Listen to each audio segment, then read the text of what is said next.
आज हम कॉम्बिनेशन के बारे में पढ़ेंगे। कॉम्बिनेशन यानी संचय। थोड़ा सा वहाँ से वॉल्यूम कम करो, नहीं तो वापस गूंज के जाएगा। कॉम्बिनेशन यानी संचय के बारे में पढ़ेंगे। परमिटेशन और कॉम्बिनेशन में फ़र्क क्या है, पहले थोड़ा सा एक एग्जाम्पल से समझेंगे और उसके बाद में हम इसके ऊपर आगे की बात करेंगे। कॉम्बिनेशन यानी संचय है, एक एग्जाम्पल लेते हैं, उसके बाद में आगे की बात करेंगे हम। देखिए, मेरे पास में तीन ऑब्जेक्ट हैं, ए, बी और सी। या ऐसे ही समझता हूं मैं, तीन लेटर्स हैं ए, बी और सी। इन तीन लेटर से मैं दो दो लेटर के वर्ड बनाना चाहता हूं। मेरे पास में तीन लेटर्स ए, बी, सी हैं, दो दो लेटर्स के वर्ड बनाना चाहता हूं। क्या वर्ड्स बनेंगे देखते हैं। एक ए और बी से ए बी बन जाएगा, फिर बी और ए से वापस बी ए बन जाएगा। उसके बाद में बी और सी से बी सी बन जाएगा और फिर सी बी बन जाएगा।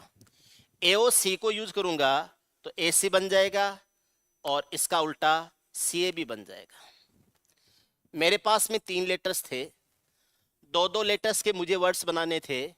कितने वर्ड्स बनाए जा सकते हैं? एन का मान 3 है, आर का मान 2 है। क्योंकि दो दो लेटर्स के मुझे वर्ड्स बनाने हैं, कितने वर्ड्स बन सकते हैं?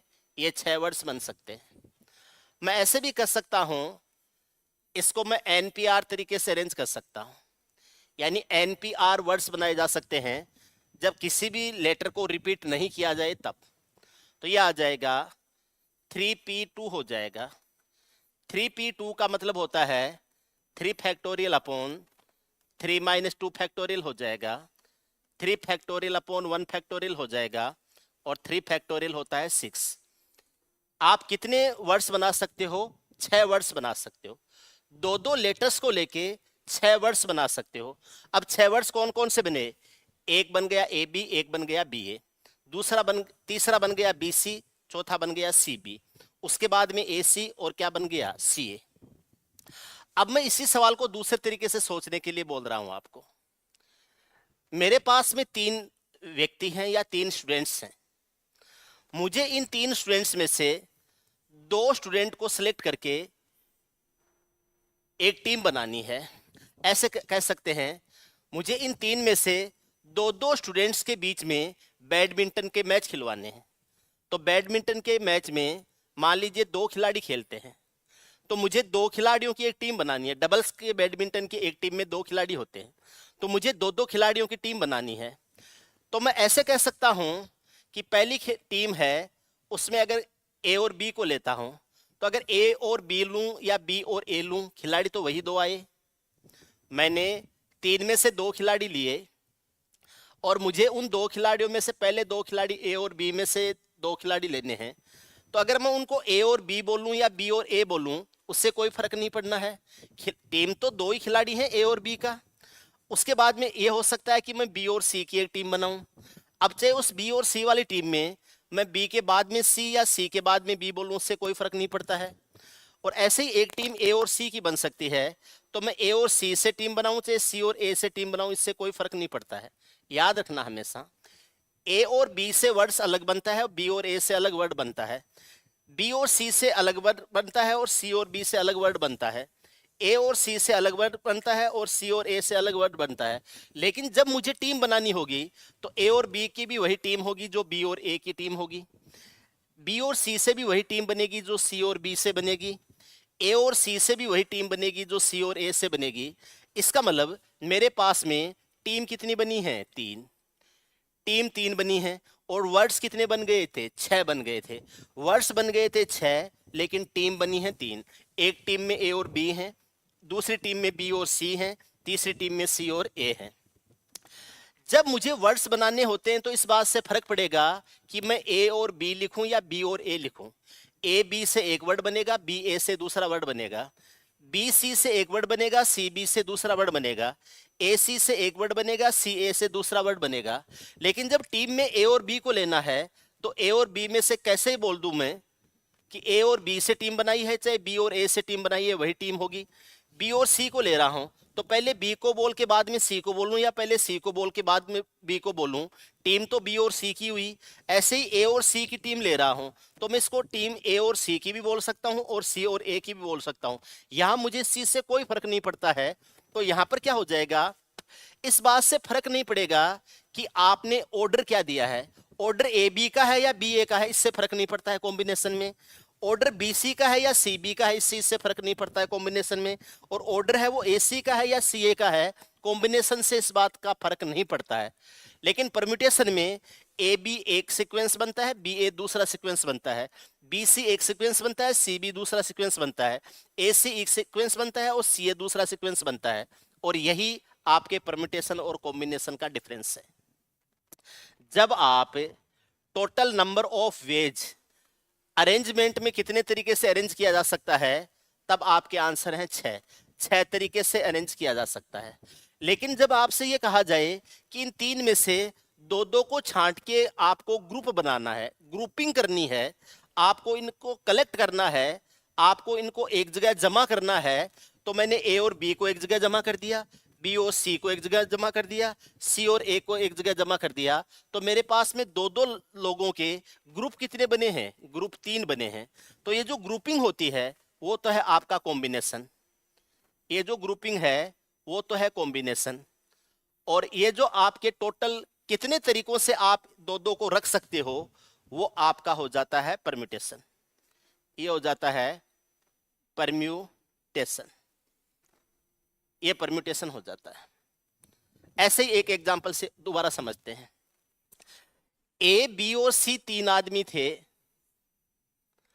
अगर ये कहा जाता है कि आपको 8 बजे एक को भेजना है और 9 बजे दूसरे को भेजना है, अगर कहीं पर आपको 2 आदमियों को भेजना है और आपसे ये कहा गया कि 8 बजे एक जने को भेजना है और 9 बजे दूसरे जने को भेजना है, तो यहां जो 8 बजे जाएगा उसका नाम लिख देते हैं और यहां जो 9 बजे जाएगा उसका नाम लिख देते हैं। इन 3 में से किसी 2 को भेजना है, तो हो सकता है मैंने ए को 8 बजे भेजा और बी को 9 बजे भेजा, या ऐसा भी हो सकता है बी को मैंने 8 बजे भेजा और ए को 9 बजे भेजा। ये तो ए और बी में आपके 2 तरीके से भेज सकता हूं मैं। उसके बाद में मुझे बी और सी को भेजना है, हो सकता है बी को मैंने 8 बजे भेजा तो सी को 9 बजे भेज दिया, या मैंने सी को 9 बजे भेजा तो बी को 8 बजे भेज दिया, सी को मैंने 8 बजे भेजा तो बी को 9 बजे भेज दिया। उसके बाद में मैं सी और ए से भी ले सकता हूं, ए को मैंने 8 बजे भेजा तो सी को 9 बजे भेज दिया, और सी को जब 8 बजे भेजा तो ए को कितनी बजे भेज दिया, 9 बजे भेज दिया। तो मैं कितने तरीके से इनको भेज सकता हूं, तो मेरा आंसर हो जाएगा 6 तरीके से भेज सकता हूं, 6 तरीके से भेज सकता हूं। अब मुझे इस बात से फर्क पड़ जाएगा कि 8 बजे किसको भेजा है और 9 बजे किसको भेजा है। मैं यहां पर भी ए और बी को ही भेज रहा हूं, यहां पर भी ए और बी को ही भेज रहा हूं, लेकिन ये 2 अलग अलग आपके अरेंजमेंट हो गए हैं। 8 बजे ए जाएगा, 9 बजे बी जाएगा, यहां 8 बजे बी जाएगा और 9 बजे ए जाएगा। तो 8 बजे ए और 9 बजे बी ये एक व्यवस्था है, और 8 बजे बी और 9 बजे ए ये दूसरी व्यवस्था है। तो यहां पर इस तरीके से कितने तरीकों से आप इन 3 व्यक्तियों को में से 2-2 को भेज सकते हो, तब अपने पास में हो जाएगा 6 व्यक्तियों को 6 तरीकों से भेज सकते हैं। 3 व्यक्तियों में से 2 को भेजना है, उन 2 में से एक 8 बजे जाएगा, एक 9 बजे जाएगा, तो आप कितने तरीकों से भेज सकते हो इनको, 6 तरीकों से भेज सकते हैं। एक बात होगी। अब दूसरी बात ये कह रहा है कि मुझे अलग अलग नहीं भेजने हैं, ए को बी को और सी को भेजना है कहीं भी, और ए बी और सी में से किन्हीं 2 को भेजना है, किन्हीं 2 को भेजना है और एक साथ भेजना है। जिस टाइम पहले को भेजा जा रहा है उसी टाइम दूसरे को भेजा जाएगा। मुझे इन 3 में से 2 को एक साथ भेजना है कि आपको वहां जाना है। अब मैं मान लो पहले ए और बी को भेज दिया, अब इस बात से फर्क नहीं पड़ता है कि मैं उनको ए बी बोलता हूं या बी ए बोलता हूं। ए बी बोलता हूं तो भी मैंने ए और बी को भेजा है, मैं उनको बी और ए बोलता हूं तो भी मैंने ए और बी को भेजा है। तो ये जो ए और बी थे, ये जो 2 परम्यूटेशन 2 बन रहे थे, लेकिन इनका कॉम्बिनेशन 1 बन जाएगा। यहाँ बी सी का और सी बी के 2 परम्यूटेशंस बन रहे थे, लेकिन कॉम्बिनेशन 1 बन जाएगा। यहाँ सी का, ए का और सी का और सी का और ए का ये जो दो परम्यूटेशंस बन रहे थे, लेकिन कॉम्बिनेशन क्या बन जाएगा, एक बन जाएगा। तो पहली बात तो ये ध्यान रखना है कि नंबर ऑफ आपके परम्यूटेशंस हैं वो नंबर ऑफ कॉम्बिनेशन से हमेशा ज्यादा होते हैं। परम्यूटेशन ज्यादा होते हैं तो नंबर ऑफ परम्यूटेशंस है वो नंबर ऑफ कॉम्बिनेशन से हमेशा क्या होगा, ज्यादा होगा। पी का मान हमेशा सी से ज्यादा होता है। आपके कुल परम्यूटेशंस होते हैं, जो क्रमचय होते हैं वो आपके जो संचय होते हैं उससे हमेशा ज्यादा होते हैं। नंबर ऑफ कॉम्बिनेशन से नंबर ऑफ परम्यूटेशन हमेशा क्या होंगे, ज्यादा होंगे। ठीक है, आपने इन दो में से एक को लिया, इन दो में से एक को लिया, इन दो में से एक को लिया, तो आपने 6 में से 3 को लिया है आपके अरेंज। आप ये कह सकते हैं कि 6 तरीकों से बेच सकते थे, लेकिन 6 तरीकों से बेच सकते हैं, लेकिन ग्रुप कितने बने हैं, ग्रुप 3 बने हैं, ग्रुप 3 बने हैं। तो आपके जो ये कह सकता हूं कि परम्यूटेशन है NCP, NCR sorry NPR, NPR तो बने हैं 6 और एनसीआर है ये बने हैं आपके 3। अगर मैं ये कह दूं कि एनपीआर को एनसीआर से डिवाइड कर दूं तो ये 6 - 3 हो जाएगा। 6 - 3 होता है 2, इसको लिख देता हूं 2 और 2 को लिख देता हूं 2 फैक्टोरियल, 2 को लिख देता हूं 2 फैक्टोरियल। अब यहां पर अगर मैं ये कहूं कि एनसीआर है जो कि 6 आया है और एनपीआर 6 आया है, एनसीआर है वो 3 आया है, 3 में से 2 को भेजा है तो आर का मान 2 है, तो 2 फैक्टोरियल की जगह मैं आर फैक्टोरियल भी लिख सकता हूं। और यही यहां से आपका फॉर्मूला बन जाएगा कि एनपीआर अपॉन एनसीआर बराबर होता है R factorial. NPR upon NCR, NCR बराबर होता है आर फैक्टोरियल। एनपीआर क्या है, नंबर ऑफ परम्यूटेशंस, एनसीआर क्या है, नंबर ऑफ कॉम्बिनेशंस, बराबर हो जाएगा आर फैक्टोरियल हो जाएगा। मैं ऐसे भी कह सकता हूं कि एनपीआर बराबर हो जाएगा एनसीआर इनटू हो जाएगा आर फैक्टोरियल हो जाएगा। या ऐसे भी कह सकता हूं कि एनसीआर है, एनसीआर है ये हो जाएगा एनपीआर अपॉन हो जाएगा आर फैक्टोरियल हो जाएगा। एनपीआर अपॉन क्या हो जाएगा, आर फैक्टोरियल हो जाएगा। एनपीआर है ये क्या होता है, N factorial upon N minus R factorial होता है। एन माइनस आर फैक्टोरियल, ये एन आर फैक्टोरियल है ही है, तो इसके साथ में आर फैक्टोरियल और हो जाता है और ये एन सी आर के बराबर हो जाएगा। ये हो जाएगा एन सी आर के बराबर हो जाएगा। ये आपको ध्यान रखना है, ये आपके एनसीआर का फॉर्मूला बन जाता है, नंबर ऑफ कॉम्बिनेशंस याद करने का फॉर्मूला बन जाता है। ठीक है, एक एग्जांपल समझते हैं। 5p2, 5p2 लिखा हुआ है, यानी 5 में से किन्हीं 2 ऑब्जेक्ट्स को मुझे लेते हुए उनको अरेंज करना है। कितने तरीके से कर सकता हूं, तो ये हो जाएगा 5 फैक्टोरियल अपॉन 5 - 2 फैक्टोरियल हो जाएगा। ये हो जाएगा 5 फैक्टोरियल अपॉन हो जाएगा 3 फैक्टोरियल, 5 × 4 × 3 फैक्टोरियल हो जाएगा। नीचे 3 फैक्टोरियल है, 3 फैक्टोरियल से 3 फैक्टोरियल कट जाएंगे और 5 का 4 गुना कितना आ जाएगा, 20। एन 5p2 है, इसका मान 20 होता है। अब मैं ये कहूं कि 5c2 क्या हो जाएगा, 5c2 क्या हो जाएगा, तो मैं ऐसे कह सकता हूं कि 5 फैक्टोरियल अपॉन 5 - 2 फैक्टोरियल हो जाएगा और इनटू क्या हो जाएगा, 2 फैक्टोरियल हो जाएगा। ये आपका n फैक्टोरियल है, ये n - r फैक्टोरियल है और ये r फैक्टोरियल हो जाएगा।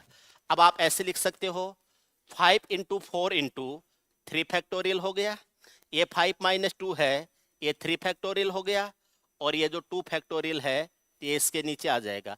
3 फैक्टोरियल से 3 फैक्टोरियल कट जाएगा, 5 का 4 गुना 20 होता है, 2 फैक्टोरियल का मान 2 होता है, 20/2 करेंगे तो ये बराबर कितना आ जाएगा, 10 आ जाएगा, बराबर हो जाएगा 10। तो एनपीआर है जो कि 5p2 है, ये आएंगे आपके परम्यूटेशंस 20 हो जाएंगे, लेकिन NCR है यानी 5C2 है, ये नंबर ऑफ कॉम्बिनेशंस हैं, ये कितने हो जाएंगे? 10 हो जाएंगे। ये आपको ध्यान रखना है।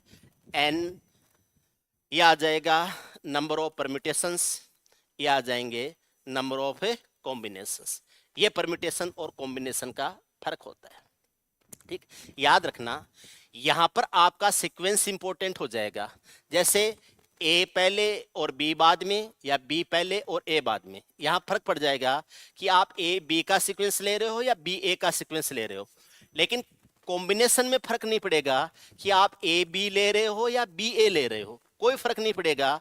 ए बी भी वही कॉम्बिनेशन है, बी ए भी वही कॉम्बिनेशन है। आप समझ रहे हो? अब देखो दूसरी बात देखो, अगर ये कहा जाए कि आपको उनमें से ऑर्डर देना जरूरी है या उनको अलग अलग आइडेंटिफाई किया जा सकता है, उस कंडीशन में परम्यूटेशन लगेगा, कॉम्बिनेशन नहीं लगेगा। कैसे? देखो, मेरे पास में 15 खिलाड़ी हैं और मुझे 11 खिलाड़ियों की एक टीम बनानी है। 15 खिलाड़ी हैं और मुझे 11 खिलाड़ियों की एक टीम बनानी है, बस ये है। और क्रिकेट की टीम बनानी है। 15 खिलाड़ियों में से 11 खिलाड़ियों की क्रिकेट की टीम बनानी है। तब मैं 11 खिलाड़ी, कोई से भी 11 खिलाड़ी मैं लेऊंगा, तो मुझे 11 खिलाड़ी लेने हैं, तब तो हो जाएगा 15C11 हो जाएगा। क्या हो जाएगा? 15C11 हो जाएगा। लेकिन अगर मुझे यह कहा जाए कि मुझे 15 खिलाड़ियों में से 11 खिलाड़ियों की टीम बना के उनको बैटिंग ऑर्डर भी सेट करना है, ध्यान देना, 15 में से 11 खिलाड़ियों की टीम बना के उनका बैटिंग ऑर्डर भी सेट करना है कि पहले बॉल को कौन सा, पहले 2 बैट्समैन एक साथ जाते हैं तो उनमें से पहली बॉल को कौन सा बैट्समैन फेस करेगा, उसके बाद में 2 नंबर पर कौन सा बैट्समैन होगा, 3 नंबर पर कौन सा बैट्समैन होगा। अगर मुझे इस तरीके से अरेंज करना है तब मैं इसमें 15P11 करूंगा, इसको तब आ जाएगा 15P11। अब यहां पर मुझे केवल खिलाड़ियों की टीम बनानी है, तब तो यहां पर कॉम्बिनेशन यूज कर रहा हूं। मुझे टीम बनाने के साथ साथ में उनका बैटिंग ऑर्डर भी सेट करना पड़ रहा है कि 1 नंबर पर बैटिंग पर कौन आएगा, 2 नंबर बैटिंग कौन आएगा, 3 नंबर बैटिंग कौन आएगा। अगर मुझे उनका बैटिंग ऑर्डर सेट करना है तो ऑर्डर सेट करना है, तब क्या लग जाएगा? परम्यूटेशन लग जाएगा। केवल मुझे खिलाड़ियों का सिलेक्शन करना है तो मेरे पास में कॉम्बिनेशन लगेगा। आप समझ रहे हैं? अगर मुझे उनमें से किसी पर्टिकुलर खिलाड़ी को या कुछ खिलाड़ियों को, किसी पर्टिकुलर खिलाड़ी को या कुछ खिलाड़ियों को कोई विशेष पहचान देनी होती है, उस विशेष पहचान के लिए भी आपके परम्यूटेशन लग जाते हैं। विशेष पहचान के लिए भी क्या लग जाता है? परम्यूटेशन लग जाते हैं। कैसे? देखो, अगर ये कहा जाए कि मेरे पास में 3 खिलाड़ी हैं, उनमें से 2 खिलाड़ी लेते हुए मुझे एक टीम बनानी है, जिसमें से एक तो होगा कैप्टन और एक होगा आपका नॉर्मल खिलाड़ी। एक तो कैप्टन होगा और एक नॉर्मल खिलाड़ी होगा। अब ये जो 3 खिलाड़ी हैं वो हैं A, B और C, या मैं XYZ कह दूं, या इसको, इन खिलाड़ियों को मैं प्लेयर 1, प्लेयर 2 और प्लेयर 3 कह देता हूं। अब मेरे पास में P1 और P2 का एक कॉम्बिनेशन बन गया, लेकिन मैं इसको P2 और P1 भी, अगर मुझे ये कहना है कि केवल टीम बनानी है तो P1 और P2 से भी वही टीम बनेगी जो P2 और P1 से बनेगी। लेकिन मुझे ये कहना है कि एक खिलाड़ी को मैं कैप्टन बना रहा हूं, दूसरे को नॉर्मल खिलाड़ी रख रहा हूं, तो हो सकता है ये कैप्टन हो और ये नॉर्मल खिलाड़ी हो, और हो सकता है कि ये कैप्टन हो और ये नॉर्मल खिलाड़ी हो। तो कैप्टन P1 को रखते हुए P2 को नॉर्मल खिलाड़ी रखा जाए, या कैप्टन P2 को रखते हुए P1 को नॉर्मल खिलाड़ी रखा जाए, ये 2 अलग अलग व्यवस्थाएं हो जाएंगी। तो यहां पर P1 और P2 से 2 परम्यूटेशंस बन गए हैं, क्योंकि एक को कैप्टन रखना है, दूसरे को नॉर्मल खिलाड़ी रखना है। तो यहां पर आपके विशेष पहचान दे दी है आपने उसको स्पेसिफाई कर दिया है, आप अलग उसको डिस्ट्रीब्यूट कर सकते हैं। उस कंडीशन में परम्यूटेशन लगेगा। आपको केवल ग्रुप बनाना है तो आपके लिए कॉम्बिनेशन यूज होगा। आप ऐसे समझ लीजिए, ग्रुप बनाने के साथ साथ उनकी अलग से पहचान के हिसाब से उनको पहचान दी जाए, या उनको ऑर्डर दिया जाए, या उनका सीक्वेंस सेट किया जाए, या उनकी अलग अलग रेस्पॉन्सिबिलिटी तय की जाए कि इसमें से पहला आदमी का क्या काम है, दूसरे आदमी का क्या काम है, तीसरे आदमी का क्या काम है। अगर तीनों की अलग अलग रेस्पॉन्सिबिलिटी तय की जाती है उस कंडीशन में तो लगता है परमिटेशंस। आपको केवल ग्रुप बना के छोड़ना है उस कंडीशन में लगता है आपका कॉम्बिनेशन। केवल ग्रुप बनाना है, कॉम्बिनेशन यूज होगा। उस ग्रुप में अलग अलग व्यक्तियों का क्या क्या रोल है, उनके साथ में क्या क्या उनको डेजिग्नेशन दी गई है या क्या क्या उनका सीक्वेंस सेट किया गया है, तब आपका लगता है परम्यूटेशन लगता है। ठीक है ना। कुछ एग्जांपल्स लेंगे, उससे चीजें समझ में आएंगी तो फिर हम चीजों को आगे बढ़ाएंगे। क्वेश्चंस ऐसे आएंगे जिसमें आपको ये देखना है कि कॉम्बिनेशन लगाएंगे या परम्यूटेशन लगाएंगे, और उसके आधार पर हम देखेंगे कि किस कंडीशन में हमें परम्यूटेशन लगाना चाहिए और किस कंडीशन में हमें कॉम्बिनेशन लगाना चाहिए। ठीक है ना। तो कुछ चीजें हैं जो डेफिनेशन टाइप हैं, उनको भी हम पढ़ेंगे। और ये आज का एक तरीके से प्रस्तावना थी, भूमिका थी। अब हम क्वेश्चंस पे जाते हैं, किस तरीके से इनको प्रैक्टिकल किया जाता है। ये आपको कंसेप्चुअल चीजें मैंने बता दी हैं, अब हम इसको प्रैक्टिकल सॉल्व करने की कोशिश करते हैं। ठीक है ना।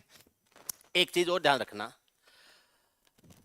आपकी ये जो शाम की क्लास है ये YouTube की स्पेशल क्लास है जो शाम को 4 बजे होती है।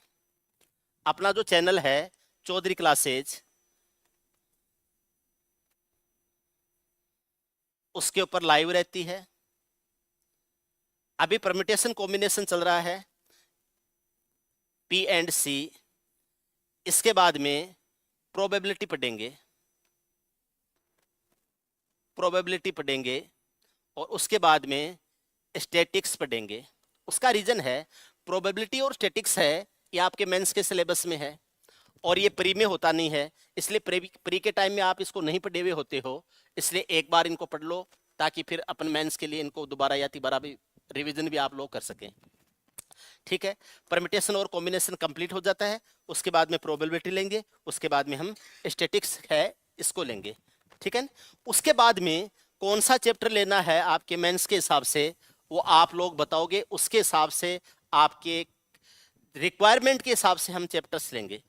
अगर एलजेब्रा की रिक्वायरमेंट ज्यादा है एलजेब्रा ले लेंगे, टिग्नोमेट्री की ज्यादा टिग्नोमेट्री ले लेंगे, ज्योमेट्री की ज्यादा है ज्योमेट्री ले लेंगे, मेंसुरेशन की रिक्वायरमेंट है मेंसुरेशन ले लेंगे, और कोऑर्डिनेट ज्योमेट्री की ज्यादा रिक्वायरमेंट है तो कोऑर्डिनेट ज्योमेट्री ले लेंगे। ठीक है ना। आप बता दोगे उस हिसाब से ले लेंगे। ठीक है। एक तो ये रखेंगे। इसके साथ साथ में मेंस के पेपर सेट है उसको भी हम डिस्कस करेंगे। जैसे एक पूरा क्वेश्चन सेट होता है वो आपको पहले पीडीएफ के रूप में दिया जाएगा, आप उसको पहले सोल्व करोगे, उसके बाद में क्लासरूम सॉल्यूशन होगा जिसको आप यहाँ पर देखोगे।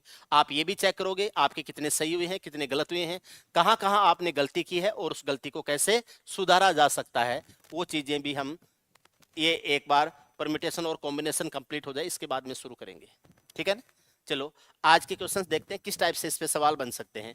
ये थ्योरेटिकल पार्ट हो गया, इस पे सवाल कैसे बन सकते हैं मैं एक दो सवाल लेता हूं, आपके समझ में आ जाएगा। देखो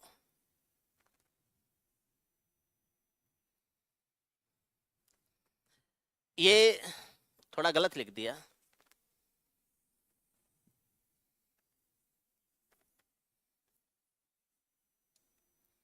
देखो 12 खिलाड़ियों में से 4 खिलाड़ियों की एक बैडमिंटन टीम का चयन कितने तरीकों से किया जा सकता है। चलो देखते हैं। 12 खिलाड़ी थे, उनमें से मुझे 4 खिलाड़ियों की एक बैडमिंटन टीम लेनी है। अब इसमें यह कुछ भी नहीं कहा गया है कि उसमें कप्तान कौन है, उसमें बाकी किस खिलाड़ी का क्या रोल है, तो सारे खिलाड़ी है वो एक ही रोल में हैं, यानी आपको केवल उनका चयन करना है। तो यहां पर क्या लागू हो जाएगा, यहां पर कॉम्बिनेशन लागू हो जाएगा। आपको केवल चयन करना है, किस खिलाड़ी की रिस्पॉन्सिबिलिटी क्या है या उसका डेजिग्नेशन क्या है उसके बारे में बात नहीं हो रही है, केवल चयन करना है। कितने तरीके से चयन कर सकते हैं, देखो ये हो जाएगा 12C4 हो जाएगा। इतने तरीकों से आप किसी टीम का चयन कर सकते हो। 12C4 हो जाएगा। अब आप ये कहो कि सर 4 खिलाड़ियों की कौन सी टीम होती है, वो बात की बातें हैं। ठीक है, हो सकता है अभी पता चले कि सवाल ही गलत था, ऐसे सवाल होगा ही नहीं। अभी देखते हैं क्या करना है। 12C4 का मतलब होता है 12 फैक्टोरियल अपॉन हो जाएगा 12 - 4 फैक्टोरियल इनटू हो जाएगा 4 फैक्टोरियल। 12 - 4 8 होता है, 12 को घटते हुए हम लिखेंगे 8 से पहले तक, तो 12 गुणा 11 गुणा 10 गुणा 9 गुणा, आगे 8 फैक्टोरियल आएगा, वो इस 8 फैक्टोरियल से कट जाएगा और नीचे 4 फैक्टोरियल आ जाएगा, ये आ जाएगा। 4 फैक्टोरियल होता है, ये 24 होता है। 4 फैक्टोरियल का मान कितना होता है? 24 होता है। 12 का दुगुना 24 हो जाएगा, 2 बार कट जाएगा, और 2 से ये 5 बार कट जाएगा, 9 का 5 गुणा 45, 45 को 11 से गुणा करेंगे तो ये 495 आ जाएगा। कितने तरीकों से ली जा सकती है टीम को? 495 तरीकों से। बोलो सर इसमें तो कहीं ऑप्शन है ही नहीं। अब मैं आपको बताता हूं ये सवाल होगा कैसे। यह सवाल है क्या, यहां पर है, in how many ways can one select A badminton team of 4 players out of 12। ये होना चाहिए था 2 players out of 4, out of 4, ऐसे होना चाहिए, आउट ऑफ 4। 12 खिलाड़ियों में से की जगह होना चाहिए था 4 खिलाड़ियों में से। 4 खिलाड़ियों की टीम नहीं है, 2 खिलाड़ियों की टीम होनी चाहिए। एक्चुअल सवाल बनेगा ये वाला। अब 4 खिलाड़ी आपके पास हैं, उनमें से 2 खिलाड़ियों की टीम बनानी है, तो आपको 4 में से 2 को लेना है और केवल टीम बनानी है। उसमें से किसकी क्या पदवी है या किसकी क्या जिम्मेदारी है वो हमें तय नहीं करनी है, या उनमें से कौन सा पहला है कौन सा दूसरा है, कौन सा आगे खेलेगा कौन सा नेट पे पीछे खेलेगा, ऐसे भी कोई बात नहीं हो रही है।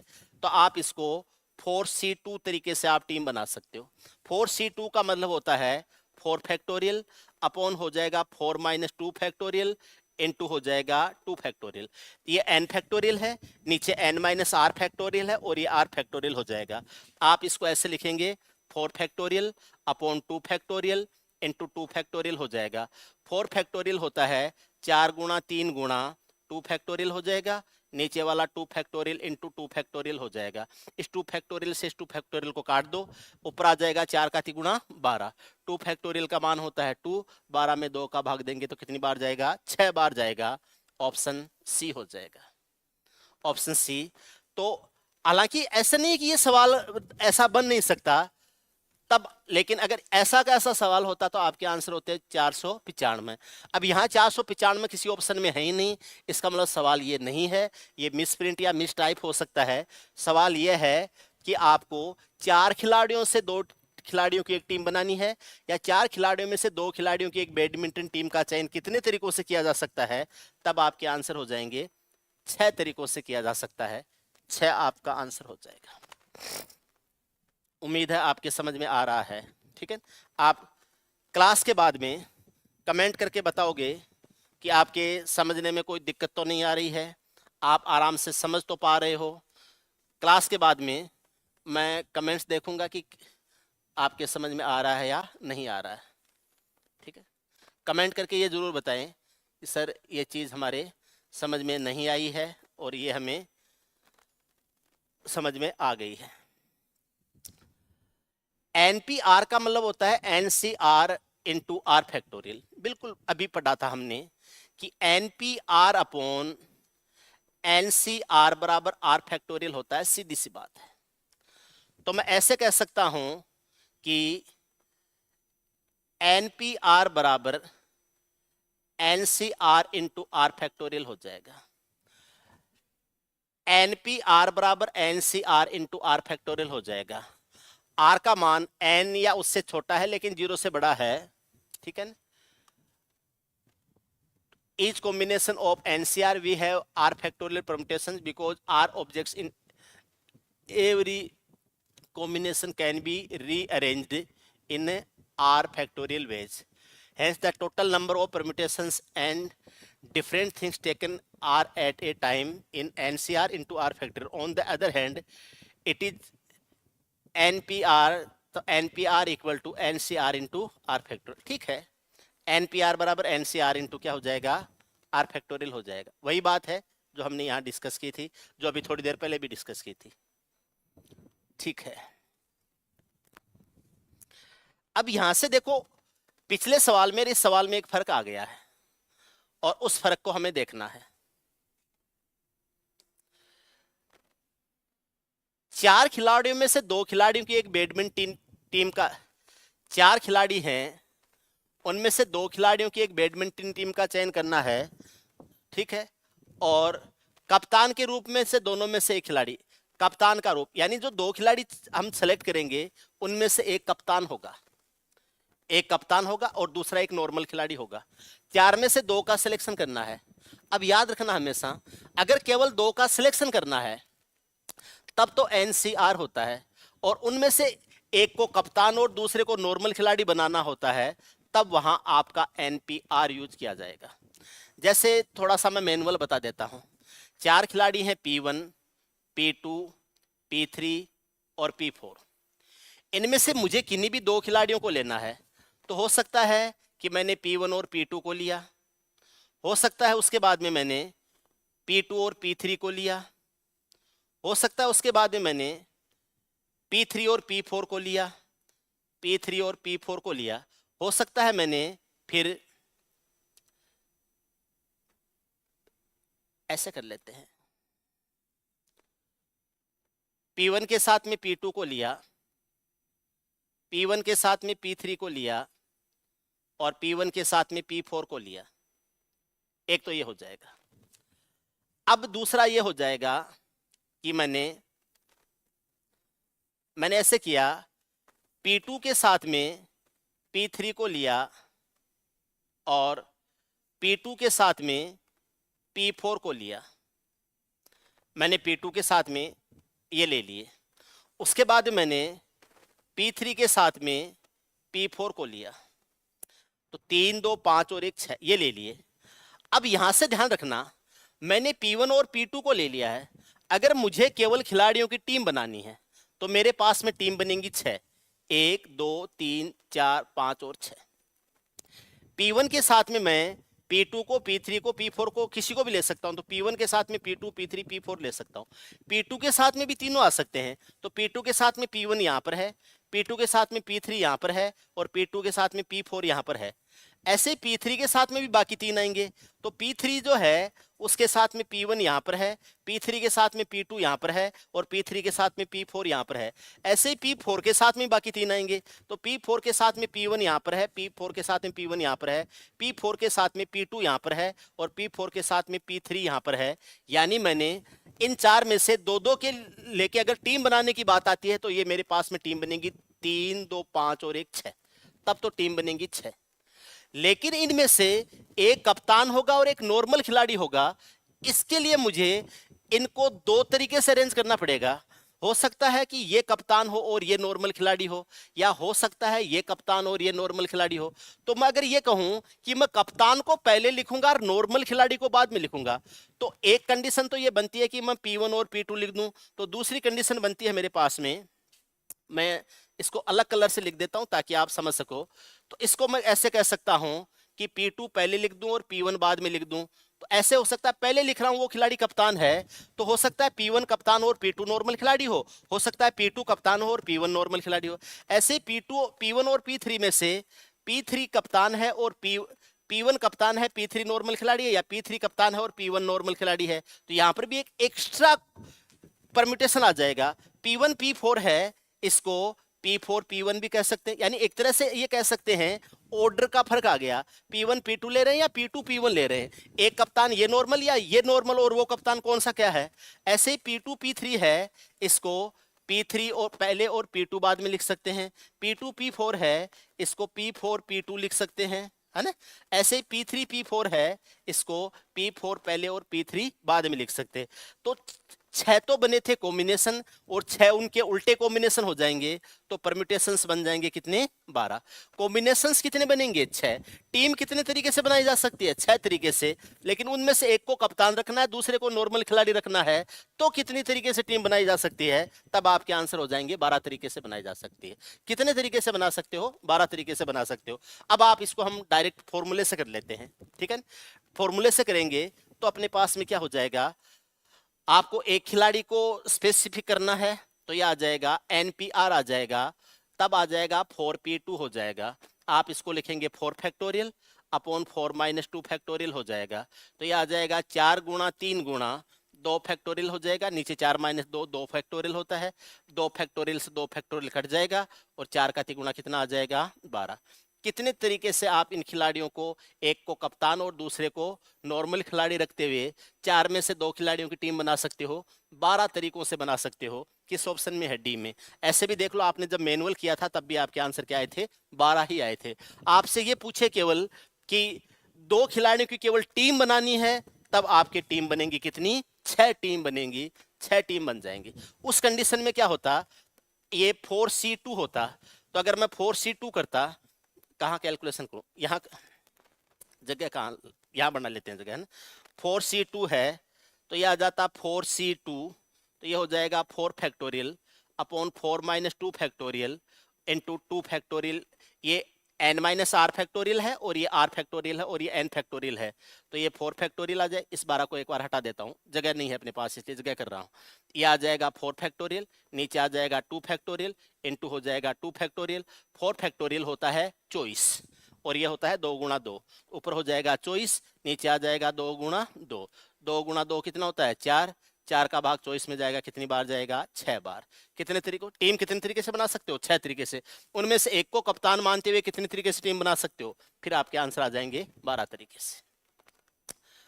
आप मुझे बताते रहना समझ में आ रहा है या नहीं आ रहा है।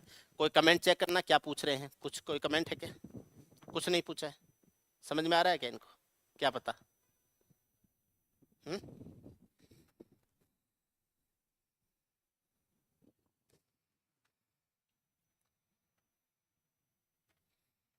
देखो,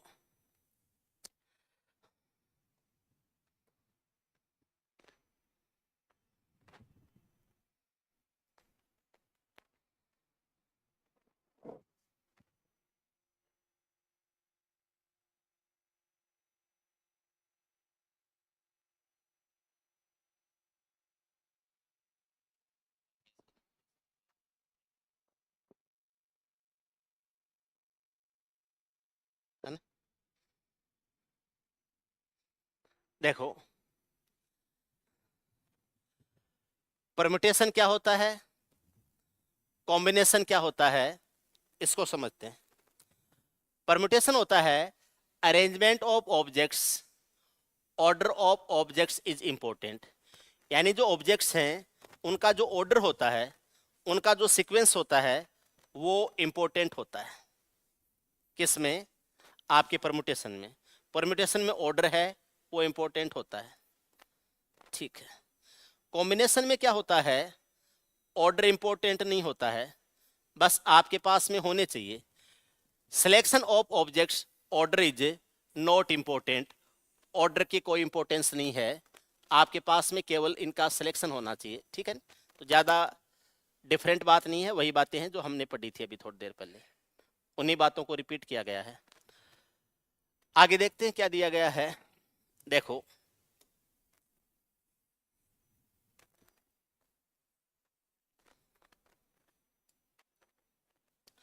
आठ व्यक्तियों की एक समूह में से हम कितने तरीकों से एक अध्यक्ष से उपाध्यक्ष का चयन कर सकते हैं? ये मानते हो कि एक व्यक्ति एक से अधिक पदों पर नहीं रह सकता, उसमें से एक अध्यक्ष है, एक उपाध्यक्ष है। अध्यक्ष एक फिक्स डेजिग्नेशन है, उपाध्यक्ष भी एक फिक्स डेजिग्नेशन है। इसका मतलब आपने इसमें ऑर्डर है उसको सेट कर दिया है, एक अध्यक्ष होगा एक उपाध्यक्ष होगा, और 8 में से 2 को लेना है, तो यह हो जाएगा 8 - 2 हो जाएगा, ये हो जाएगा 8 फैक्टोरियल अपॉन हो जाएगा 8 - 2 फैक्टोरियल हो जाएगा।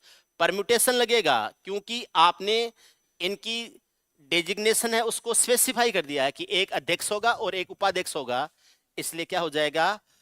परम्यूटेशन लगेगा। केवल 2 व्यक्तियों का सिलेक्शन करना होता तो कॉम्बिनेशन लगता। अब ये हो जाएगा 8 × 7 हो जाएगा, आगे गुणा 6 फैक्टोरियल आएगा, वो नीचे वाले 6 फैक्टोरियल से कट जाएगा, और 8 का 7 गुणा कितना आ जाएगा? 56। कितने तरीकों से कर सकते हो? 56, ए ऑप्शन हो जाएगा। 56 आंसर हो जाएगा ऑप्शन ए। 48 नंबर सवाल हो गया है, आप इसको देख लेना, आराम से कर लोगे। ठीक है, देखिए क्या करना है।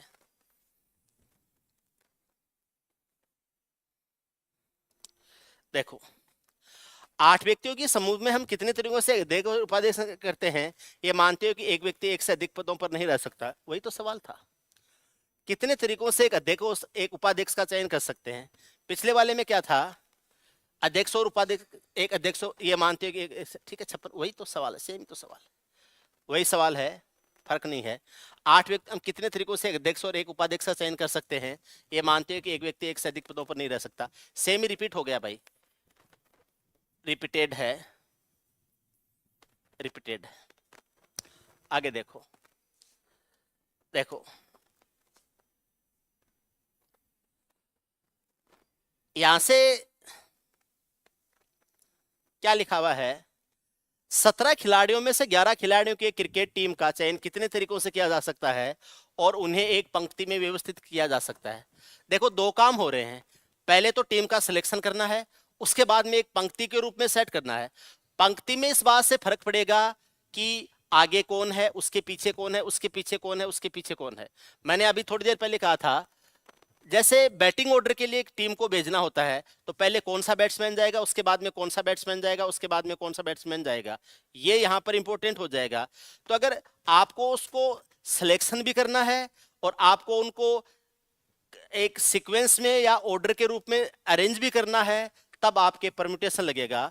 17 में से 11 को लेना है तो ये 17p11 हो जाएगा। कितने तरीकों से, 17p11, ऑप्शन बी हो जाएगा 17p11, बी इसका सही आंसर हो जाएगा, 50 में बी हो जाएगा।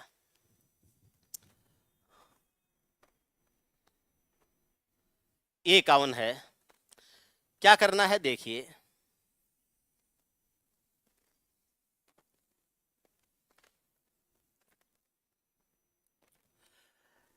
आपके पास में 9 सिलेबस हैं, प्रत्येक छात्र के लिए 2 विशिष्ट पाठ्यक्रम अनिवार्य हैं।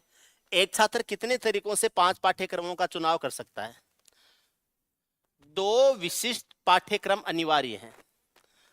अगर अनिवार्य हैं तो आप उनको छोड़ नहीं सकते हो, और जो अनिवार्य हैं वो पहले से फिक्स भी कर दिए गए हैं। तो आपके पास में जो 9 सिलेबस हैं, 1 2 3 4 5 6 7 8 9, ये 9 सिलेबस हैं। उनमें से 2 को आपने अनिवार्य कर दिया है। सपोज कीजिए ये आखिरी के 2 सिलेबस हैं, इनको आपने अनिवार्य कर दिया, यानी ये 2 सब्जेक्ट तो आपको लेने ही पड़ेंगे। जैसे कॉलेज में लैंग्वेज होता है, हिंदी इंग्लिश अनिवार्य होते हैं, तो वो तो आपको आपके लिए कंपलसरी है, वो तो लेने ही पड़ेंगे। 5 में से 2 आपको लेने ही लेने हैं, तो अब आपको 3 सब्जेक्ट और लेने हैं। अच्छा, टोटल आपके पास में सिलेबस कितने थे? 9 थे। 9 में से 2 ले लिए तो बच गए कितने हैं? 7 बच गए। इन 7 में से 3 लेने हैं आपको, 7 में से 3 लेने हैं, 2 आपके लिए फिक्स हैं। तो आपके पास में जो अवेलेबल सब्जेक्ट्स या सिलेबस है वो 7 हैं, और उनमें से आपको 3 सेलेक्ट करने हैं। कितने तरीकों से कर सकते हो? 7C3 तरीके से कर सकते हो। 7C3 आ जाएगा, 7C3 हो जाएगा 7 फैक्टोरियल अपॉन हो जाएगा 7 माइनस 3 फैक्टोरियल इंटू 3 फैक्टोरियल हो जाएगा।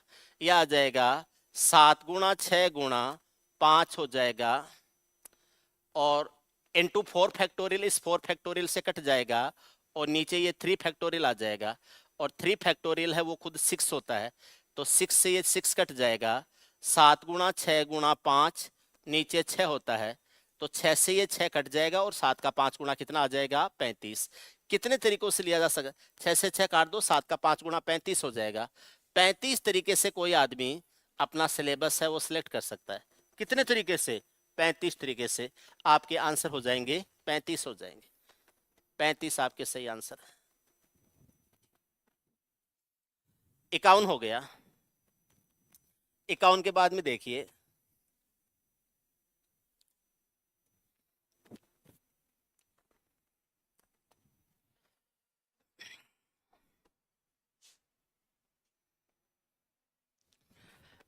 एक काम और करते हैं, पहले कुछ चीजें और समझ लेते हैं।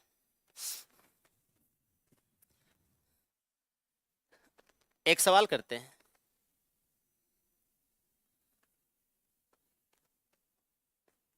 चार लड़के हैं और 3 लड़की। 4 लड़के हैं और 3 लड़की हैं।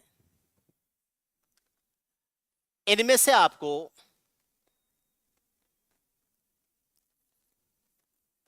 3 तो लड़के चूज करने हैं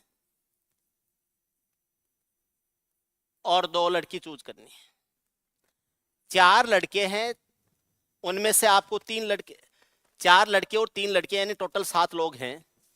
उनमें से आपको एक टीम बनानी है जिसमें से 3 लड़के होने चाहिए और 2 लड़कियां होनी चाहिए। अब हमसे पूछा जाता है कि ऐसी कितनी टीमें बनाई जा सकती हैं, ऐसे कितनी टीमें बनाई जा सकती हैं।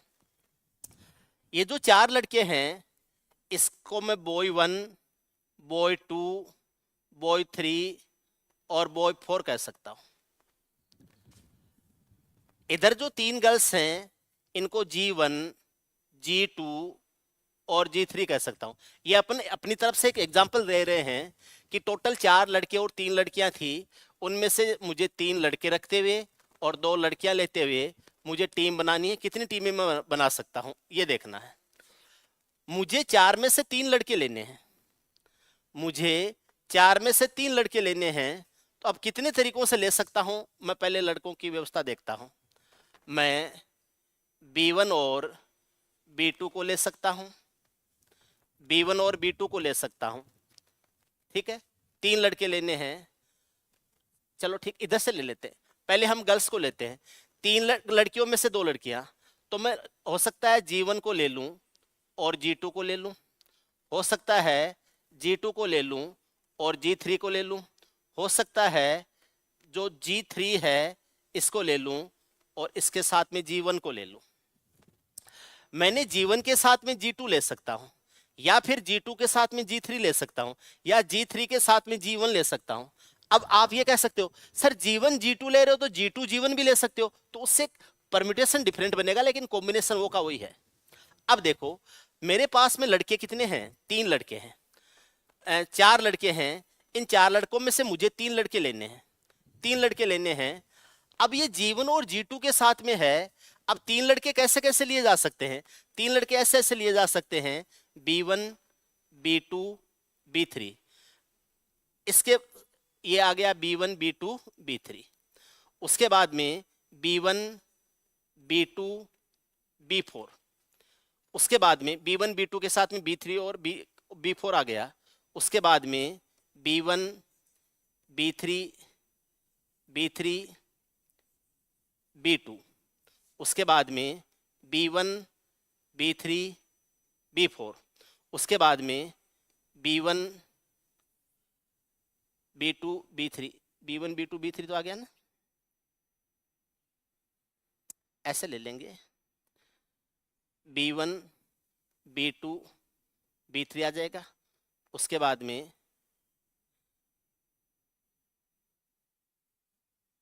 B2, B3, B4 आ जाएगा। उसके बाद में B3, B4, B1 आ जाएगा। उसके बाद में B4, B1, B2 आ जाएगा। उसके बाद में B1, B2, B4 आ जाएगा। B1, B2, B4 आ जाएगा। तो B4, B1, B2 आ गया। तो 1, 2, 3, 4, 4 तरीकों से। 4 में से मुझे कितने लेने थे, 2 लेने थे, सॉरी 4 में से 3 लड़के लेने थे, 4 में से 3 लड़के लेने थे। कितने तरीकों से लिए जा सकते हैं, तो 4 में से 3 लड़के लेने थे, कितने तरीकों से लिए जा सकते हैं। तो ये आ जाएगा 4 फैक्टोरियल अपॉन हो जाएगा 4 - 3 फैक्टोरियल इनटू हो जाएगा 3 फैक्टोरियल। ये 4 फैक्टोरियल हो जाएगा, नीचे 1 फैक्टोरियल हो जाएगा, इंटू 3 फैक्टोरियल हो जाएगा। 3 फैक्टोरियल, ये 4 × 3 फैक्टोरियल होता है तो 4 आ जाता है। तो 4 तरीकों से लिए जा सकते हैं। ये मेरे पास में 4 तरीके हैं। अब G1, G2 के साथ में, अब इसको मैं बोल देता हूं सेट 1, इसको बोल देता हूं सेट 2, इसको बोल देता हूं सेट 3 और इसको बोल देता हूं बॉयज का सेट 4। इसके साथ में सेट नंबर 1 भी हो सकता है, 2 भी हो सकता है, 3 भी हो सकता है और 4 भी हो सकता है। क्या है देखो, इन लड़कों का सेट एक, सेट नंबर 1, ये सेट नंबर 2, ये सेट नंबर 3 और ये सेट नंबर 4।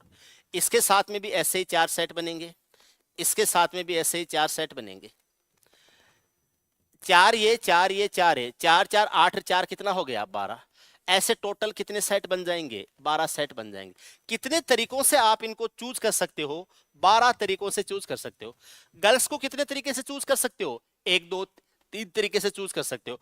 बॉयज को कितने तरीके से चूज कर सकते हो? 4 तरीके से चूज कर सकते हो। तो गर्ल्स का जो हर एक तरीका है उसके साथ में बॉयज के 4 सेट आ रहे हैं। गर्ल्स का पहला सेट है 2 लड़कियों का, उसके साथ में बॉयज के 4 सेट। गर्ल्स के दूसरे सेट के साथ में बॉयज के 3 सेट, 4 सेट। और गर्ल्स का जो तीसरा सेट है उसके साथ में भी बॉयज के 4 सेट। 4 सेट एक बार, 4 सेट 2 बार, 4 सेट 3 बार। तो 4 सेट 3 बार आएंगे, यानी 4 को 3 से गुणा कर दो। 1 बार, 2 बार, 3 बार, तो यानी 4 आपके पास में कॉम्बिनेशंस बन रहे हैं। किसके? बॉयज के। 3 कॉम्बिनेशंस बन रहे हैं आपके गर्ल्स के। तो 4 कॉम्बिनेशंस बॉयज के और 3 कॉम्बिनेशंस गर्ल्स के, ये आपस में गुणा हो जाएंगे। आपको 2 लड़कियां लेनी पड़ेंगी। अब 2 लड़कियां लेने का तरीका कितना है? 3 कॉम्बिनेशंस हैं, इसलिए 3 कॉम्बिनेशंस हो जाएंगे। आपको 4 में से 3 लड़के लेने पड़ेंगे। तो 4 में से 3 लड़के कितने तरीके से लिए जा सकते हैं? 4 तरीके से लिए जा सकते हैं। तो आपको ये 4 तरीके से बॉयज को लेना ही लेना पड़ेगा। आपको ये भी लेना है, ये भी लेना है। अगर दोनों आपको मैंडेटरी हो या दोनों को लेना जरूरी है, तो आपके दोनों कॉम्बिनेशंस हैं वो आपस में मल्टीप्लाई हो जाते हैं। दोनों कॉम्बिनेशंस है वो आपस में क्या हो जाते हैं? मल्टीप्लाई हो जाते हैं। और उसके बाद में टोटल नंबर ऑफ कॉम्बिनेशंस माने जाते हैं। अब आओ उसके ऊपर पीछे। 4 काली और ये बोला है, ये हमसे पूछा है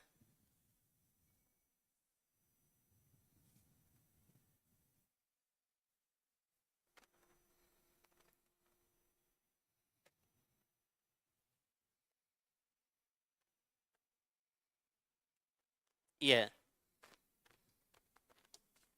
देखो, 4 काली और 4 लाल गेंदें हैं, उसमें से 2 काली और 3 लाल गेंदों का सिलेक्शन करना है। 4 ब्लैक हैं, उसमें से 2 सिलेक्शन करनी है, तो 4C2 हो जाएगा। 4 रेड है, उसमें से 3 लेनी है, तो 4C3 हो जाएगा।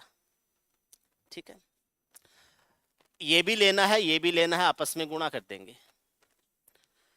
ये आ जाएगा 4 factorial upon 4 - 2 factorial into 2 factorial हो जाएगा। 4C3 है, तो ये 4 factorial upon 4 - 3 factorial into 3 factorial हो जाएगा। 4 फैक्टोरियल है, ये चॉइस होता है, और ये 2 2 4 होता है, तो ये चॉइस होता है। ये 2 2 4 होता है। 4 फैक्टोरियल है, ये 4 होता है, या 4 फैक्टोरियल को 4 इंटू 3 फैक्टोरियल लिख सकते हैं। यह आ जाएगा 4 इंटू 3 फैक्टोरियल आ जाएगा। और नीचे 4 - 3 1 फैक्टोरियल होता है, 3 फैक्टोरियल कट जाएगा।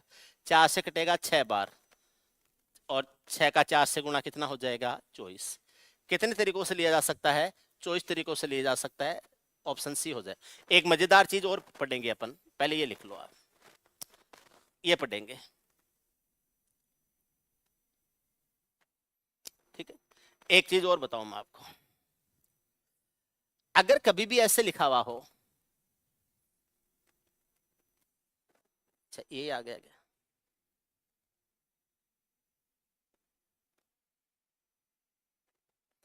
कभी भी ऐसे लिखा हुआ हो कि NC1, कभी भी ऐसे लिखा हुआ हो NC1, ऐसा लिखा हुआ हो, इसका मतलब होता है n factorial upon n - 1 factorial into 1 factorial. इसको लिखेंगे n गुणा n - 1 फैक्टोरियल, नीचे n - 1 फैक्टोरियल इंटू 1 फैक्टोरियल होता है। n - 1 फैक्टोरियल से n - 1 फैक्टोरियल कट जाएगा। 1 फैक्टोरियल 1 ही होता है, इसलिए n अपॉन 1 बराबर n ही हो जाएगा। NC1 जो होता है वो n के बराबर ही होता है। एक तो ये बात ध्यान रखनी है, इंपॉर्टेंट, स्टार लगा दो इसको। एक होता है NCn - 1, एक होता है NCn - 1। तो इसको लिखेंगे हम, तो n फैक्टोरियल ऊपर आ जाएगा, नीचे आ जाएगा, इसका इसका डिफरेंस आता है, तो n - 1 फैक्टोरियल है इनटू हो जाएगा n-1 फैक्टोरियल आ जाएगा। आप इसको ऐसे लिखेंगे n इंटू n-1 फैक्टोरियल हो जाएगा। यहां इस n में से ये n घटेगा तो कट जाएगा और माइनस माइनस प्लस हो जाएगा, तो ये तो 1 फैक्टोरियल बन जाएगा और ये n-1 फैक्टोरियल बन जाएगा। ये इससे कट जाएगा, n/1 फैक्टोरियल 1 होता है, n/1 है, ये क्या आ जाएगा, n ही आ जाएगा। तो इसका मान भी n ही होता है। बोलो सर ये थोड़ा समझ में नहीं आया, फॉर्मूला टाइप था, कोई संख्या लेके बता दो ताकि समझ में आ जाए। देखना कैसे होता है,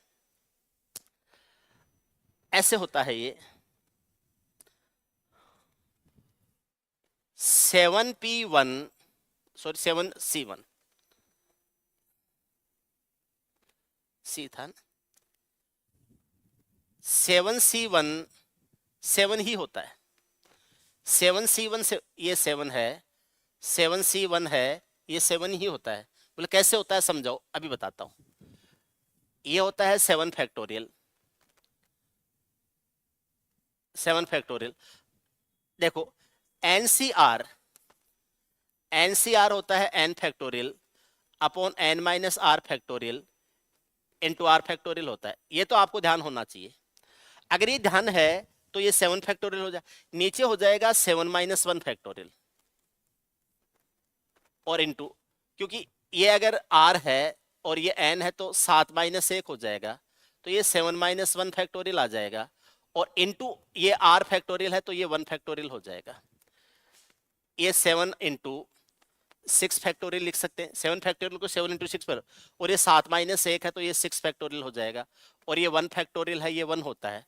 6 फैक्टोरियल से 6 फैक्टोरियल काट दो, 7/1 करेंगे तो कितना आ जाएगा, 7 आ जाए।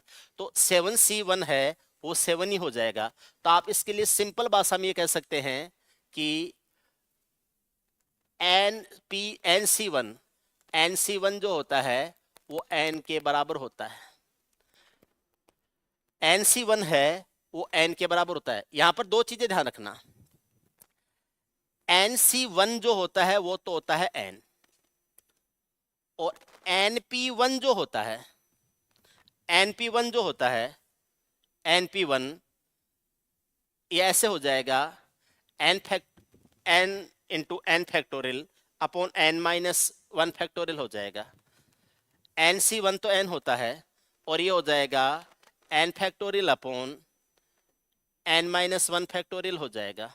तो ये आ जाएगा n factorial upon n into n factorial, ये आ जाएगा n into n-1 factorial upon n-1 factorial, तो ये भी क्या हो जाएगा, n ही हो जाएगा। तो nc1 और np1 है, इन दोनों का मान n ही आता है, ये ध्यान रखना है। लेकिन दूसरी बात देखो, अगर 7c6 होता, 7c6 होता तो भी 7 के बराबर ही होता है। 7c1 है वो भी 7 होता है, 7c6 है वो भी 1 होता है। क्यों होता है, ये 7 फैक्टोरियल हो जाएगा, नीचे आ जाएगा 7-6 फैक्टोरियल यानी n-r factorial into r factorial यानी 6 फैक्टोरियल आ जाएगा। 7 फैक्टोरियल को 7 इंटू 6 फैक्टोरियल लिख सकते हैं, 7-6 है तो इसको 1 फैक्टोरियल लिख सकते हैं, और ये 6 फैक्टोरियल 6 फैक्टोरियल कट जाएगा, नीचे वाला 1 फैक्टोरियल 1 होता है, 7/1 बराबर 7 ही आ जाएगा, ये इसका मान 7 ही आ जाएगा। तो आप ऐसे यूज कर सकते हैं। अब देखो यहां पर एक चीज और आएगी, लेकिन अगर मैं ये कहूं कि n जैसे 7p6 करूं मैं, 7p6 करूं तो ये आ जाएगा 7 फैक्टोरियल अपॉन आ जाएगा 7-6 फैक्टोरियल हो जाएगा, और ये फिर 7 फैक्टोरियल रह जाएगा, क्योंकि 7-6 1 होता है, 1 फैक्टोरियल 1 ही होता है, तब ये 7 फैक्टोरियल आ जाएगा। तो आप ये कह सकते हो कि n-1 है वो n होता है, लेकिन n-1 जो होता है, n-1 जो होता है वो n फैक्टोरियल होता है। सॉरी p ये p कर दो यहाँ पर, n-1 n फैक्टोरियल होता है, n-1 है वो n होता है। ये दो बातें आपको ध्यान रखनी है, ठीक है, ध्यान से समझना, अच्छी तरह से इनको ध्यान रखना है। देखिए क्या है, ले लेते क्या सारे, ये हो गया, ये हो गया, ये हो गया, ये हो गया, ये हो गया, ठीक। देखो,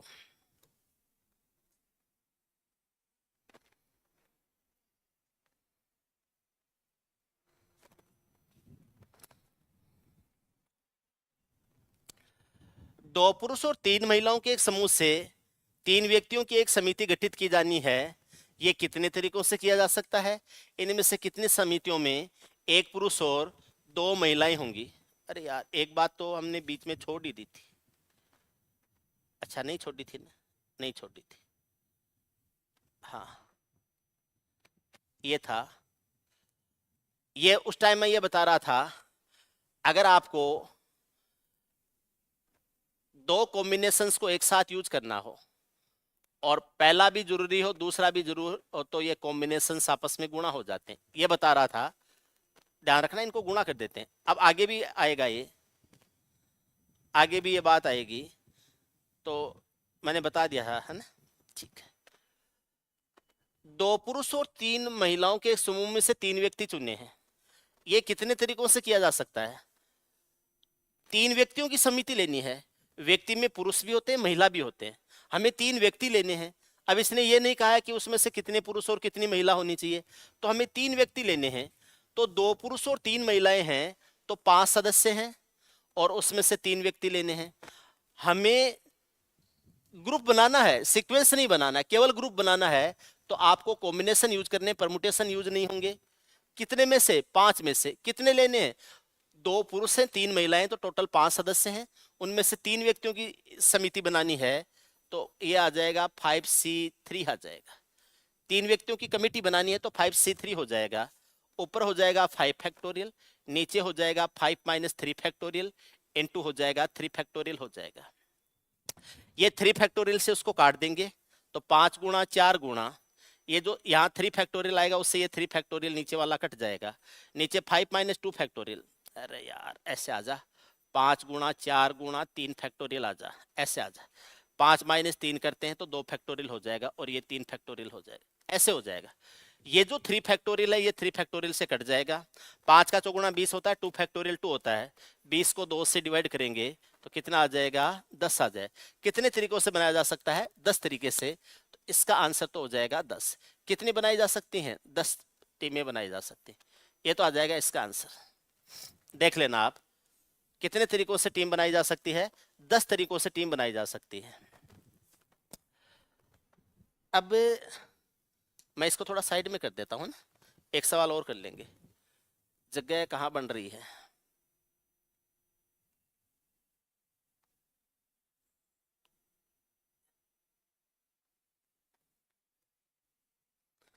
इसको पूरे को कैसे ले जाऊं साइड में? हिल जाएगा क्या यहाँ से?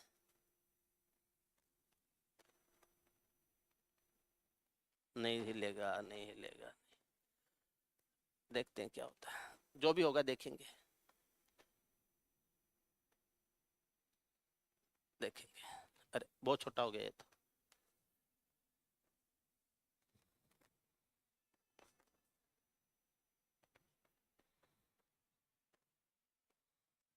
ये आ गया, ठीक है, अब सही है।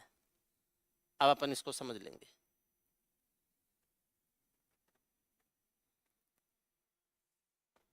कोई नहीं, समझ में आ जाएगा अपन।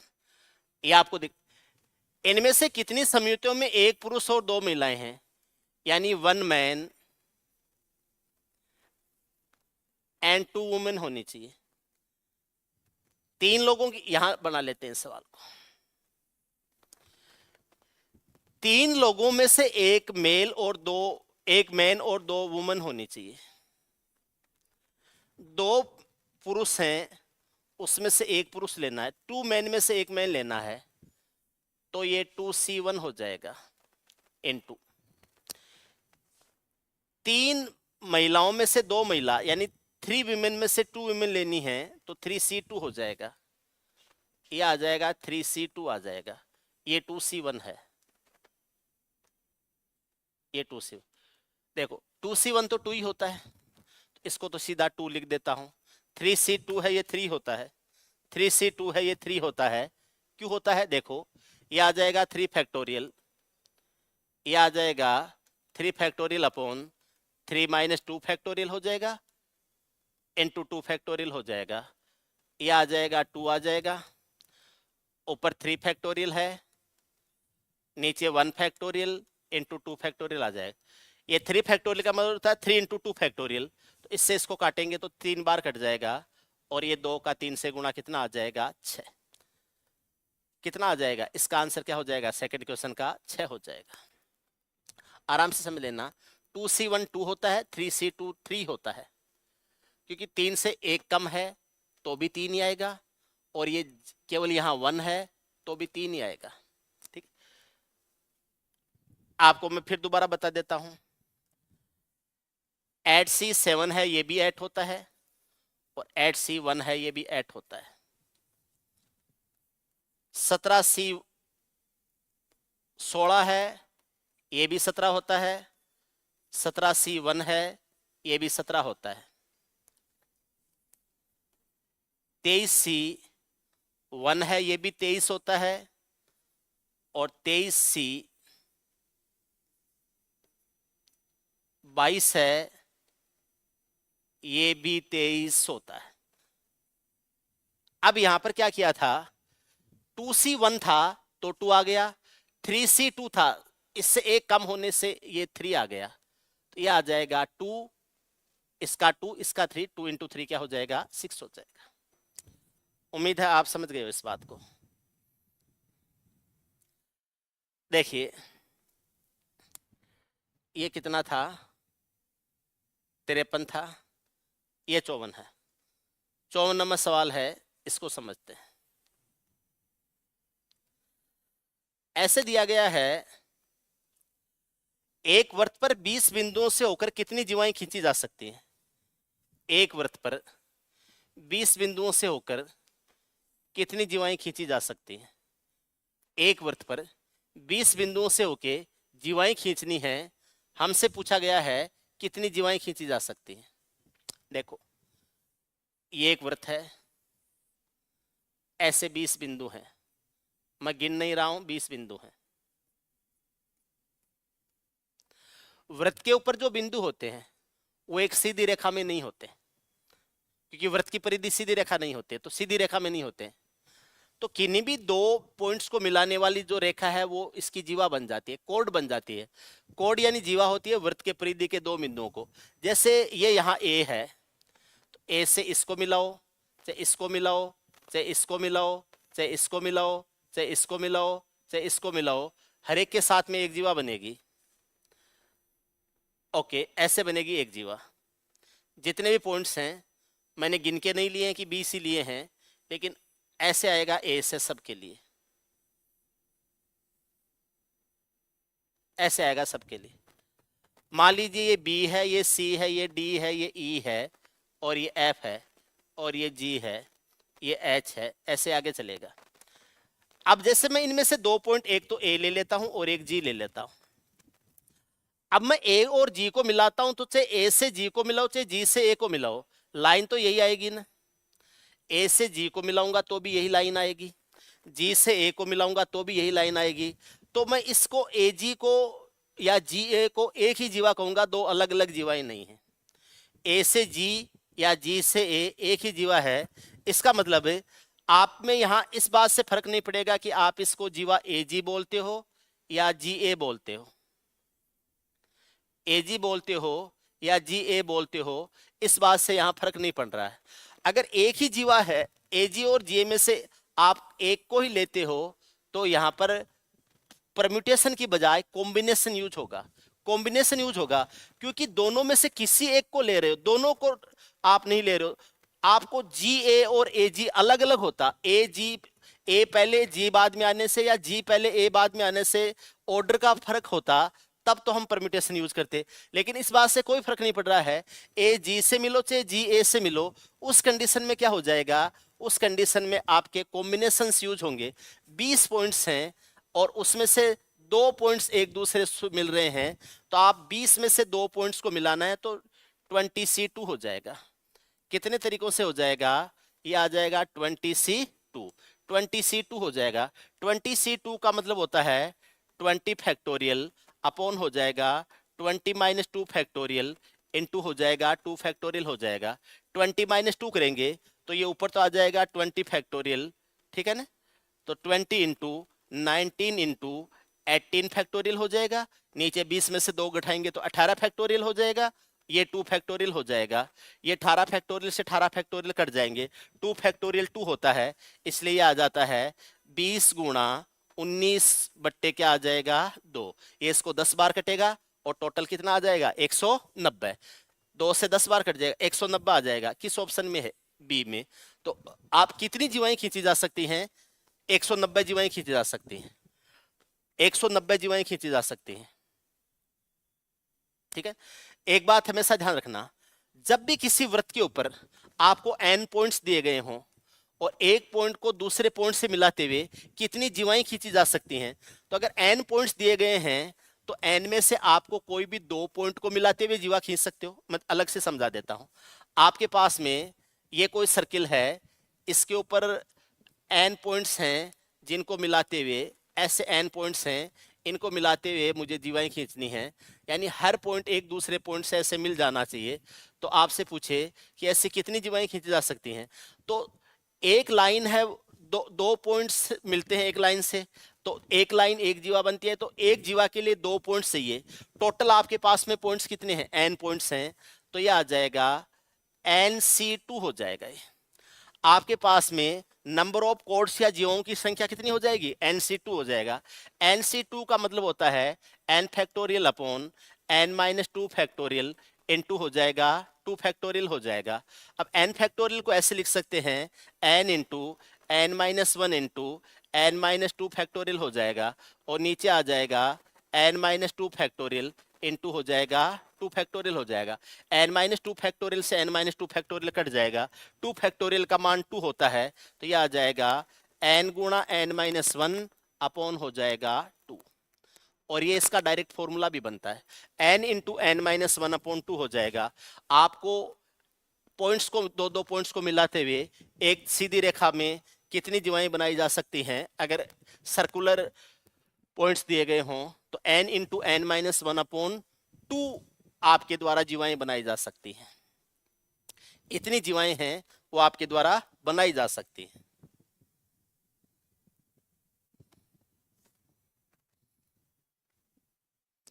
मैं आपको कुछ बातें और बताता हूं इसके साथ साथ में, आपको वो भी ध्यान रखनी है। सवाल अभी कर लेंगे, ज्यादा चिंता नहीं करें उनकी। देखो क्या करना है, आपको ये कहा गया है कि किसी पार्टी में 20 लोग हैं, हर व्यक्ति एक दूसरे व्यक्ति से हैंडशेक करता है, हाथ मिलाता है, तो कितने हैंडशेक हो जाएंगे, कितने हाथ मिलाए जाएंगे? तो यहां पर क्या होगा, 20 व्यक्ति एक दूसरे के साथ में हाथ मिला रहे हैं। पहला आदमी, यानी ये वैसे ही हो जाएगा जैसे हाथ मिलाने के लिए 2 आदमी चाहिए, तो 20 में से कोई भी 2 आदमी आप हाथ मिलाने में यूज कर रहे हो। जैसे 20 पॉइंट्स एक सर्कल के ऊपर थे, जिसमें से एक जीवा बनाने के लिए 2 पॉइंट्स को यूज करना पड़ा, ऐसे ही 20 व्यक्तियों में से एक बार हाथ मिलाने के लिए 2 व्यक्तियों का यूज किया जाता है। तो 2 व्यक्ति 20 में से यूज किए जा रहे हैं, तो इसलिए 20C2 हो जाएगा। अब आपसे ये कहा जाए कि अगर ये व्यक्ति एक दूसरे से हाथ मिलाते हैं तो कितने हाथ मिलाए जाएंगे, तो ये 20 फैक्टोरियल हो जाएगा अपन 20 माइनस 2 फैक्टोरियल हो जाएगा, और इनटू क्या हो जाएगा 2 फैक्टोरियल हो जाएगा, वही 190 आ जाएगा जो अभी थोड़ी देर पहले आया था। यह आ जाएगा 20 गुणा 19 गुणा 18 फैक्टोरियल हो जाएगा, नीचे 18 फैक्टोरियल इंटू 2 फैक्टोरियल हो जाएगा। 18 फैक्टोरियल से फैक्टोरियल कट जाएगा, ये 10 कट के क्या आ जाएगा 190 आ जाएगा। इसका डायरेक्ट फॉर्मूला भी वैसे ही बन जाएगा, ये आ जाता है NC2 बन जाएगा। ये आ जाएगा n into n minus 1 into n minus 2 factorial हो जाएगा, नीचे आ जाएगा n माइनस 2 फैक्टोरियल इंटू हो जाएगा 2 फैक्टोरियल। n माइनस 2 फैक्टोरियल से n माइनस 2 फैक्टोरियल कट जाएगा, 2 फैक्टोरियल खुद 2 होता है, इसलिए आ जाएगा n into n minus 1 upon क्या हो जाएगा 2 हो जाएगा। तो प्रत्येक व्यक्ति एक दूसरे व्यक्ति से हाथ मिलाता है, तो कुल कितने हैंडशेक हो जाएंगे, तो आपका आंसर हो जाएगा n into N minus one upon क्या हो जाएगा, 2 हो जाएगा। ऐसे ही सवाल जब क्रिकेट टीमों के बीच में मैच खिलाए जाते हैं तब आते हैं। किसी टूर्नामेंट में 20 टीमें खेल रही हैं, हर टीम एक दूसरी टीम के साथ में एक मैच कम से एक मैच जरूर खेलती है, लीग मैच खेले जा रहे हैं, तो 20 टीमों में से हर एक टीम दूसरी टीम के साथ में एक मैच जरूर खेलती है, ठीक है। अब आपसे सवाल पूछा जाता है कि कुल मैचों की संख्या कितनी हो जाएगी, तब भी आपका यही आंसर हो जाएगा 20 गुणा 19/2 हो जाएगा, 190 मैच हो जाएंगे। तब भी आपका फॉर्मूला बन जाएगा, क्या बनेगा, n into N minus one upon 2। प्रत्येक व्यक्ति दूसरे व्यक्ति के हाथ से हाथ मिलाता है, कितने हाथ मिलाए जाएंगे, n into N minus one upon 2 हो जाएगा। प्रत्येक टीम दूसरी टीम के साथ में एक मुकाबला खेलती है, कुल कितने मुकाबले खेले जाएंगे, तो n into N minus one upon क्या आ जाएगा, 2 आ जाएगा। लेकिन अब इस सवाल को मैं थोड़ा सा घुमाता हूं, इस सवाल को मैं थोड़ा सा घुमाता हूं, कैसे घुमाता हूं देखो। किसी पार्टी में 20 सदस्य थे, किसी पार्टी में 20 सदस्य थे, ठीक है। हर सदस्य एक दूसरे के थप्पड़ मारता है, हर सदस्य अभी एक दूसरे से हाथ मिला लिए, 20 टीमें थी, हर टीम एक दूसरे के साथ में मैच खेल ली। अब मैं कह रहा हूं 20 जो सदस्य हैं वो हर सदस्य एक दूसरे के थप्पड़ मारता है। ए ने बी को थप्पड़ मारा तो बी ने ए को भी थप्पड़ मारा। अब आप बताइए कितने थप्पड़ पड़ेंगे उस पार्टी में। यहां पर क्या हो जाएगा, आपके पास में 20 सदस्य हैं और एक थप्पड़ मारने के लिए 2 आदमी चाहिए। जैसे ए ने बी को मारा तो बी ने ए को मारा, तो बाकी तो वही हो जाएगा। हाथ मिलाते हैं तो एक हैंड शेक होता है, अगर हाथ मिलाते हैं तो एक हैंड शेक होता है। ए और बी मैच खेलते हैं तो एक मैच होता है, लेकिन ए और बी आपस में एक दूसरे को थप्पड़ मारते हैं, तो एक थप्पड़ ए ने बी को मारा है तो एक थप्पड़ बी ने भी ए को मारा है, तो 2 थप्पड़ हो गए यहां पर। तब यहां क्या हो जाएगा, अगर n सदस्य हैं, प्रत्येक सदस्य दूसरे सदस्य के साथ में एक बार थप्पड़ मारता है, ठीक है, तो ये कितने बार हो जाएगा, तो ये हो जाएगा n into N minus one upon 2 था। ये तो हैंड से करना या एक टीम का दूसरी की टीम के साथ में मैच खेलना कितने हो जाएगा, या कितनी जीवाएं खींची जा सकती हैं, तब तो ये हो जाएगा। लेकिन जब 2 सदस्य एक दूसरे को थप्पड़ मार रहे हैं, तो ए ने बी को मारा तो बी ने भी ए को मारा है, तो वो इसका डबल हो जाएगा, और फिर ये 2 इस 2 से कट जाएगा, तब आ जाएगा n into N minus one आ जाएगा। तब आपके नंबर ऑफ स्लैब्स कितने हो जाएंगे, n into N minus one हो जाएगा। थोड़ा सा चेंज हो जाएगा, तो आपको ऐसे ब्लाइंडली यूज नहीं करना है कि सर ने ऐसे बताया था तो इसको मैं डायरेक्ट यूज कर लूं, ठीक है। हैंड से एक ही माना जाता है, थप्पड़ जब एक दूसरे को मानते हैं तो वो दोनों तरफ काउंट हो जाता है। ए ने बी को मारा वो भी एक चांटा पड़ता है, और बी ए को मारता है तो वो भी एक चांटा पड़ता है। दोनों चांटों की आवाज है वो अलग अलग आएगी, ठीक है। किसका हाथ कितना भारी पड़ता है उसके ऊपर डिपेंड करता है, ठीक है। देखिए कुछ बातें और समझते हैं। अपने पास में कोई बहुभुज है, ये कोई बहुभुज है, मान लीजिए ये बहुभुज है, ये ए है, ये बी है, ये सी है, ये डी है और ये ए हो जाएगा। ये कोई बहुभुज है, मैंने ए को बी से मिलाया, मैंने ए को सी से भी मिला दिया, ए को डी से भी मिला दिया, ए को मैंने हर पॉइंट से मिला दिया। उसके बाद में बी को ई से मिलाऊंगा, बी को डी से मिलाऊंगा, और बी सी से ऑलरेडी मिला ही हुआ है। सी है वो बी से मिला हुआ है, सी है वो डी से मिला हुआ है, सी है वो ए से मिला हुआ है, सी है वो ई से नहीं मिला हुआ था, ई से भी मैंने मिला दिया। डी है वो सी से और ई से तो मिला हुआ है, ए से और बी से मैंने और मिला दिया, तो सबसे मिला दिया। अब यहां पर क्या हुआ है, मैंने हर वर्टेक्स को दूसरे वर्टेक्स के साथ में मिला दिया। 5 वर्टिसेज हैं A B C D E, और मैंने हर एक वर्टेक्स को दूसरे वर्टेक्स के साथ में मिलाया है, हर वर्टेक्स के साथ मिलाया है। इमीडिएट वर्टेक्स होते हैं वो तो मिलते हैं भुजाओं के द्वारा। जैसे ए है वो बी से मिलेगा भुजा से, और ए है वो ई से मिलेगा भुजा से। बी है वो वर्टेक्स सी से बी सी भुजा द्वारा मिलेगा, और जो वर्टेक्स ए है उससे बी ए भुजा के द्वारा मिलेगा। लेकिन जो ए है वो सी से मिलाएंगे तो इसको हम विकर्ण कहते हैं, डायगोनल कहते हैं। ए को डी से मिलाएंगे तो इसको हम विकर्ण कहते हैं, डायगोनल कहते हैं। तो किसी भी बहुभुज में एक शीर्ष जो होता है वो शीर्ष यानी वर्टेक्स, एक शीर्ष यानी वर्टेक्स दूसरे शीर्ष यानी वर्टेक्स से जब मिलाते हैं तो या तो आप साइड के थ्रू मिलाओगे, ये वाली साइड है ए बी साइड है, बी सी साइड है, सी डी साइड है, डी ई साइड है, और ये जो ई ए है ये साइड है। या तो एक वर्टेक्स को दूसरे वर्टेक्स है वो साइड के थ्रू मिलाते हैं, या फिर जैसे ए से सीधा गया सी तक, ए से सीधा गया डी तक, इनको हम वर्टेक्स कहते हैं या प्लूरल हो जाता है तो इसको वर्टिसेज बोल देते हैं, ठीक है ना। तो कोई भी एक शीर्ष या एक वर्टेक्स दूसरे वर्टेक्स के साथ में या तो भुजा के द्वारा मिलाया जाएगा या फिर आपके डायगोनल यानी विकर्ण के द्वारा मिलाया जाएगा।